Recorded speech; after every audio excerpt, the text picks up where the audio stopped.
ओम नमो भगवते वासुदेवाय। प्रिय भक्तों, आइए सुनते हैं श्रीमद्भागवत महापुराण की कथा। प्रिय भक्तों, आज की कथा में हम श्रवण करेंगे श्री कृष्ण का द्वारका गमन। सौनक जी ने पूछा, धार्मिक शिरोमणि महाराज युधिष्ठिर ने अपनी पैतृक संपत्ति को हड़प जाने के इच्छुक आतताइयों का नाश करके अपने भाइयों के साथ किस प्रकार से राज्य शासन किया और कौन कौन से काम किए, क्योंकि भोगों में तो उनकी प्रवृत्ति थी ही नहीं। सूत जी कहते हैं, संपूर्ण सृष्टि को उज्जीवित करने वाले भगवान श्री हरि परस्पर की कलहाग्नि से दग्ध कुरु वंश को पुनः अंकुरित कर और युधिष्ठिर को उनके राज सिंहासन पर बैठाकर बहुत प्रसन्न हुए। भीष्म पितामह और भगवान श्री कृष्ण के उपदेशों के श्रवण से उनके अंतःकरण में विज्ञान का उदय हुआ और भ्रांति मिट गई। भगवान के आश्रय में रहकर वे समुद्र पर्यंत सारी पृथ्वी का इंद्र के समान शासन करने लगे। भीमसेन आदि उनके भाई पूर्ण रूप से उनकी आज्ञाओं का पालन करते थे। युधिष्ठिर के राज्य में आवश्यकतानुसार यथेष्ट वर्षा होती थी। पृथ्वी में समस्त अभीष्ट वस्तुएं पैदा होती थीं। बड़े बड़े धनों वाली बहुत सी गौएं प्रसन्न रहकर गौशालाओं को दूध से सींचती रहती थीं। नदियां, समुद्र, पर्वत, वनस्पति, लताएं और औषधियां प्रत्येक ऋतु में यथेष्ट रूप से अपनी अपनी वस्तुएं राजा को देती थीं। अज्ञात शत्रु महाराज युधिष्ठिर के राज्य में किसी प्राणी को कभी भी आदि व्याधि अथवा दैविक, भौतिक और आत्मिक क्लेश नहीं होते थे। अपने बंधुओं का शोक मिटाने के लिए और अपनी बहन सुभद्रा की प्रसन्नता के लिए भगवान श्री कृष्ण कई महीनों तक हस्तिनापुर में ही रहे। फिर जब उन्होंने राजा युधिष्ठिर से द्वारका जाने की अनुमति मांगी, तब राजा ने उन्हें अपने हृदय से लगाकर स्वीकृति दे दी। भगवान उनको प्रणाम करके रथ पर सवार हुए। कुछ लोगों को समान उम्र वाले ने उनका आलिंगन किया और कुछ छोटी उम्र वालों ने प्रणाम। उस समय सुभद्रा, द्रौपदी, कुंती, उत्तरा, गांधारी, धृतराष्ट्र, युधिष्ठिर, कृपाचार्य, नकुल, सहदेव, भीमसेन, धौम्य और सत्यवती आदि सब मूर्छित से हो गए। वे सांगपानी श्री कृष्ण का विरह नहीं सह सके। भगवत भक्त सत्पुरुषों के संग से जिनका दुसंग छूट जाता है, दुसंग छूट गया, वह विचारशील पुरुष भगवान के मधुर मनोहर सुयश को एक बार भी सुन लेने पर फिर उसे छोड़ने की कल्पना भी नहीं करता। उन्हीं भगवान के दर्शन तथा स्पर्श से, उनके साथ आलाप करने से तथा साथ ही साथ सोने, उठने, बैठने और भोजन करने से जिनका संपूर्ण हृदय उन्हें समर्पित हो चुका था, वे पांडव भला उनका विरह कैसे सह सकते थे। उनका चित्त द्रवित हो रहा था। वे सब निर्निमेष नेत्रों से भगवान को देखते हुए स्नेह बंधन से बंधकर जहाँ तहाँ दौड़ रहे थे।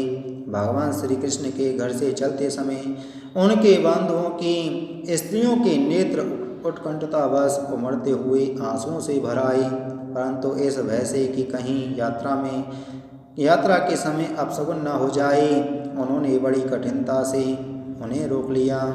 भगवान के प्रस्थान के समय मृदंग, शंख, भेरी, वीणा, ढोल, नरसिंगे, धुंधुरी, नगारे, घंटे और दुदुम्बियाँ आदि बाजे बजने लगे। भगवान के दर्शन की लालसा से कुरुवंश की स्त्रियां अटारियों पर चढ़ गईं और प्रेम, लज्जा एवं मुस्कान से युक्त चितवन से भगवान को देखती हुई उन पर पुष्पों की वर्षा करने लगीं। उस समय भगवान के प्रिय सखा घुंघराले बालों वाले अर्जुन ने अपने प्रियतम श्री कृष्ण का वह श्वेत छत्र, जिसमें मोतियों की झालर लटक रही थी और जिसका डंडा रत्नों का बना हुआ था, अपने हाथों में ले लिया। उद्धव और सात्यकी बड़े विचित्र चमर डुलाने लगे। मार्ग में भगवान श्री कृष्ण पर चारों ओर से पुष्पों की वर्षा हो रही थी। बड़ी ही मधुर झांकी थी। जहाँ तहाँ ब्राह्मणों के दिए हुए सत्य आशीर्वाद सुनाई पड़ रहे थे। वे सगुण भगवान के तो अनुरूप ही थे, क्योंकि उनमें सब कुछ है, परंतु निर्गुण के अनुरूप नहीं थे, क्योंकि उनमें कोई प्राकृतिक गुण नहीं है।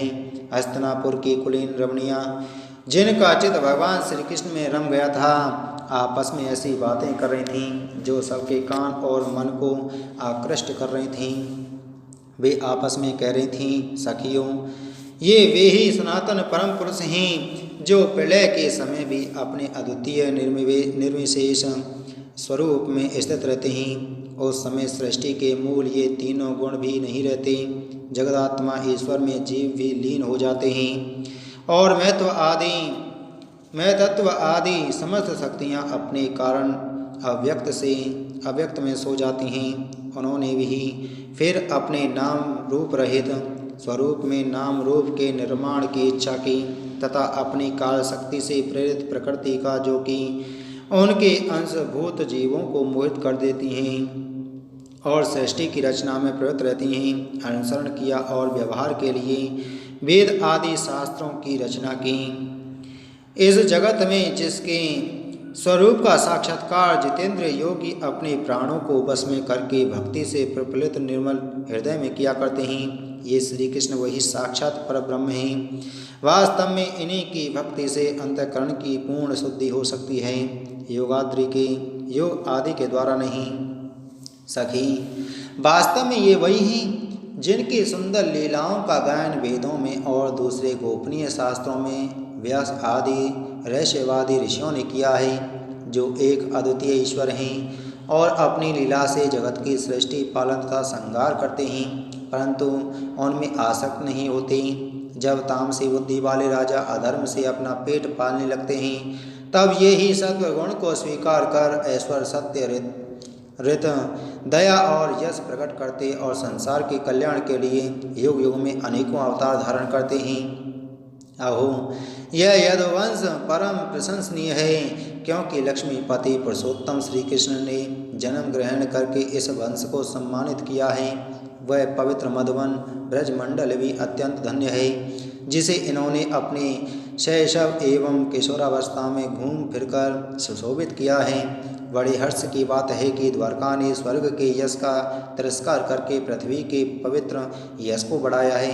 क्यों न हो, वहाँ की प्रजा अपने स्वामी भगवान श्री कृष्ण को, जो बड़े प्रेम से मंद मंद मुस्कुराते हुए उन्हें कृपा दृष्टि से देखते हैं, निरंतर निहारती रहती हैं। सखी, जिनका इन्होंने प्राणी ग्रहण किया है, उन स्त्रियों ने अवश्य ही व्रत, स्नान, हवन आदि के द्वारा इन परमात्मा की आराधना की होगी, क्योंकि वे बार बार इनकी इस अधर सुधा का पान करती हैं, जिसके स्मरण मात्र से ही ब्रजबालाएँ आनंद से मूर्छित हो जाया करती थीं। वे स्वयंवर में शिशुपाल आदि मतवाली राजाओं का मान मर्दन करके जिनको अपने बाहुबल से हर लाए थे तथा जिनके पुत्र प्रद्युम्न, साम, आम्ब आदि हैं, वे रुक्मिणी आदि 8 पटरानियाँ और भौमासुर को मारकर लाई हुई जो इनकी हजारों अन्य पत्नियाँ हैं, वे वास्तव में धन्य हैं, क्योंकि इन सभी ने स्वतंत्रता और पवित्रता से रहित स्त्री जीवन को पवित्र और उज्जवल बना दिया है। इनकी महिमा का वर्णन कोई क्या करे। इनके स्वामी साक्षात कमल नयन भगवान श्री कृष्ण हैं, जो नाना प्रकार की प्रिय चेष्टाओं तथा पारिजात आदि प्रिय वस्तुओं की भेंट से इनके हृदय में प्रेम एवं आनंद की अभिवृद्धि करते हुए कभी एक क्षण के लिए भी इन्हें छोड़कर दूसरी जगह नहीं जाते। हस्तिनापुर की स्त्रियां इस प्रकार बातचीत कर रही थीं कि भगवान श्री कृष्ण मंद मुस्कान और प्रेमपूर्ण चितवन से उनका अभिनंदन करते हुए वहां से विदा हो गए। अज्ञात शत्रु युधिष्ठिर ने भगवान श्री कृष्ण की रक्षा के लिए हाथी, घोड़े, रथ और पैदल सेना उनके साथ कर दी। उन्हें स्नेहवश ये शंका हो आई थी कि कहीं रास्ते में शत्रु इन पर आक्रमण न कर दें। सुदृढ़ प्रेम के कारण कुरुवंश पांडव भगवान के साथ बहुत दूर तक चले गए। वे लोग उस समय भावी विरह से व्याकुल हो रहे थे। भगवान श्री कृष्ण ने उन्हें बहुत आग्रह करके विदा किया और सात्विकी, उद्धव आदि प्रेमी मित्रों के साथ द्वारका की यात्रा की। सौनक जी, वे कुरुजांगल, पांचाल, सूरसेन, यमुना के तटवर्ती प्रदेश, ब्रह्मावर्त, कुरुक्षेत्र, मत्स्य, सारस्वत और मरुधन देश को पार करके सौवीर और आभीर देश के पश्चिम अनर्त देश में आए। उस समय अधिक चलने के कारण भगवान के रथ के घोड़े कुछ थक से गए थे। मार्ग में स्थान स्थान पर लोग उपहार आदि के द्वारा भगवान का सम्मान करते। सायंकाल होने पर वे रथ पर से भूमि पर उतर आते और जलाशय पर जाकर संध्या वंदन करते। यह उनकी नित्यचर्या थी। इति श्रीमद्भागवते महापुराणे परमहंस्या संहिताया प्रथम स्कंदे निमिषोपाख्याने श्री कृष्ण द्वारकागमनम नाम 10वां अध्याय संपूर्णम। अब आइए सुनते हैं द्वारका में श्री कृष्ण जी का यह राजोचित स्वागत। श्री सूत जी कहते हैं, श्री कृष्ण ने अपने समृद्ध आनर देश में पहुंचकर वहां के लोगों की विरह वेदना बहुत कुछ शांत करते हुए अपना श्रेष्ठ पांचजन्य नामक शंख बजाया। भगवान के ओठों की लीला लाली से लाल हुआ वह श्वेत वर्ण का शंख बजते समय उनके कर कमलों में ऐसा शोभायमान हुआ जैसे लाल रंग के कमलों पर बैठकर कोई राजहंस उच्च स्वर से मधुर गान कर रहा हो। भगवान के शंख की वह ध्वनि संसार के भय को भयभीत करने वाली है। उसे सुनकर सारी प्रजा अपने स्वामी श्री कृष्ण के दर्शन की लालसा से नगर के बाहर निकल आई। भगवान श्री कृष्ण आत्माराम हैं, वे अपने आत्मलाभ से ही सदा सर्वदा पूर्ण काम हैं। फिर भी जैसे लोग बड़े आदर से भगवान सूर्य को भी दीपदान करते हैं, वैसे ही अनेक प्रकार की भेंटों से प्रजा ने श्री कृष्ण का स्वागत किया। सबके मुख कमल प्रेम से खिल उठे। वे हर्ष गदगद वाणी से सबके स्वर्ग और संरक्षण भगवान श्री कृष्ण की ठीक वैसे ही स्तुति करने लगे जैसे बालक अपने पिता से अपनी तोतली बोली में बातें करते हैं। स्वामिन, हम आपके उन चरण कमलों को सदा सर्वदा प्रणाम करते हैं जिनकी वंदना ब्रह्मा शंकर और इंद्र तक करते हैं, जो इस संसार में परम कल्याण चाहने वालों के लिए सर्वोत्तम आश्रय है, जिनकी शरण लेने पर परम समर्थ काल भी एक बाल तक बाका नहीं कर सकता। विश्व भावन, आप ही हमारे माता स्वहद स्वामी और पिता हैं। आप ही हमारे सद्गुरु और परम आराध्य देव हैं। आपके चरणों की सेवा से हम कृतार्थ हो रहे हैं। आप ही हमारा कल्याण करें। आहा, हम आपको पाकर स्नात हो गए, क्योंकि आपके सर्व सौंदर्य सार अनुपम रूप का हम दर्शन करते रहते हैं। कितना सुंदर मुख है, प्रेम पूर्ण मुस्कान से स्निग्ध चितवन। यह दर्शन तो देवताओं के लिए भी दुर्लभ है। कमलनयन श्री कृष्ण, जब आप अपने बंधु बांधवों से मिलने के लिए हस्तिनापुर अथवा मथुरा ब्रजमंडल चले जाते हैं, तब आपके बिना हमारा एक एक क्षण कोटि कोटि वर्षों के समान लम्बा हो जाता है। आपके बिना हमारी दशा वैसी ही हो जाती है जैसे सूर्य के बिना आँखों की। भक्तवत्सल भगवान श्री कृष्ण प्रजा के मुख से ऐसे वचन सुनते हुए और अपनी कृपामयी दृष्टि से उन पर अनुग्रह की वृष्टि करते हुए द्वारका में प्रविष्ट हुए। जैसे नाग अपनी नगरी भोगवती पातालपुरी की रक्षा करते हैं, वैसे ही भगवान की वह द्वारकापुरी भी मधुभोज दशहर अर्क अहर कुकुर अंधक और वैष्णवंशी यादवों से, जिनके पराक्रम की तुलना और किसी से भी नहीं की जा सकती, सुरक्षित थी। वह पुरी समस्त ऋतुओं के संपूर्ण वैभव से संपन्न एवं पवित्र वृक्षों एवं लताओं के कुंजों से युक्त थी। स्थान स्थान पर फलों से पूर्ण उद्यान, पुष्प वाटिकाएं एवं क्रीड़ावन थी। बीच बीच में कमल युक्त सरोवर नगर की शोभा बढ़ा रहे थे। नगर के फाटकों, महलों के दरवाजों और सड़कों पर भगवान के स्वागतार्थ बंदरवानें लगाई गई थीं। चारों ओर चित्र विचित्र ध्वजा पताकाएं फहरा रही थीं, जिनके उन स्थानों पर घाम का कोई प्रभाव नहीं पड़ता था।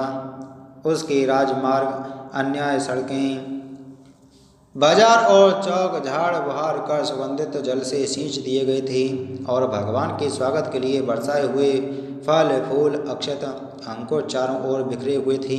घरों के प्रत्येक द्वार पर दही अक्षत फल एक जल से भरे हुए कलश उपहार की वस्तुएं और धूप दीप आदि सजा दिए गए थे। उदार शिरोमणि वसुदेव, अक्रूर उग्रसेन, अद्भुत पराक्रमी बलराम, प्रद्युम्न, चारुदेशन और जामती नंदन सामने जब यह सुना कि हमारे प्रीतम भगवान श्री कृष्ण आ रहे हैं, तब उनके मन में इतना आनंद उमड़ा कि उन लोगों ने अपने सभी आवश्यक कार्य, सोना बैठना और भोजन आदि छोड़ दिए। प्रेम के आवेग से उनका हृदय उछलने लगा। वे मंगल शकुन के लिए एक गजराज को आगे करके स्वस्त्ययन पाठ करते हुए और मांगलिक सामग्रियों से सुसज्जित ब्राह्मणों को साथ लेकर चले। शंख और तुरही आदि बाजे बजने लगे और बेध्वनि होने लगी। वे सब हर्षित होकर रथों पर सवार हुए और बड़ी आदर बुद्धि से भगवान की अगवानी के लिए चले। साथ ही भगवान श्री कृष्ण के दर्शन के लिए उत्सुक सैकड़ों श्रेष्ठ बारांगनाएं जिनके मुख कपोलों पर चमचमाते हुए कुंडलों की कांति पड़ने से बड़ी सुंदर दिखते थे। पालकियों पर चढ़कर भगवान की अगवानी के लिए चलीं। बहुत से नट, नाचने वाले, गाने वाले, वृद्ध, बखानने वाले, सूत, मागध और बंदीजन भगवान श्री कृष्ण के अद्भुत चरित्रों का गायन करते हुए चले। भगवान श्री कृष्ण ने बंधु बांधवों, नागरिकों और सेवकों से उनकी योग्यता के अनुसार अलग अलग मिलकर सबका सम्मान किया। किसी को सिर झुकाकर प्रणाम किया, किसी को वाणी से अभिवादन किया, किसी को हृदय से लगाया, किसी से हाथ मिलाया, किसी की ओर देखकर मुस्कुरा भर दिया और किसी को केवल प्रेम भरी दृष्टि से देख लिया। जिसकी जो इच्छा थी उसे वही वरदान दिया।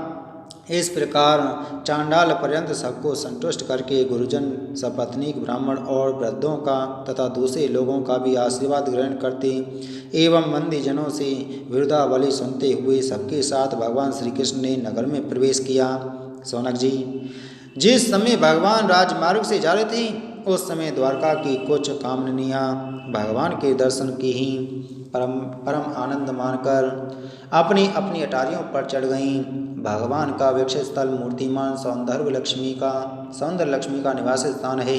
उनका मुखारविंद नेत्रों के द्वारा पान करने के लिए सौंदर्य सुधा से भरा हुआ पात्र है। उनकी भुजाएं लोकपालों को भी शक्ति देने वाली हैं। उनके चरण कमल भक्त परमहंसों के आश्रय हैं। उनके अंग अंग शोभा के धाम हैं।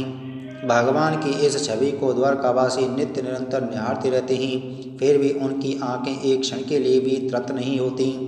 द्वारका के राजपथ पर भगवान श्री कृष्ण के ऊपर श्वेत वर्ण का छत्र तना हुआ था।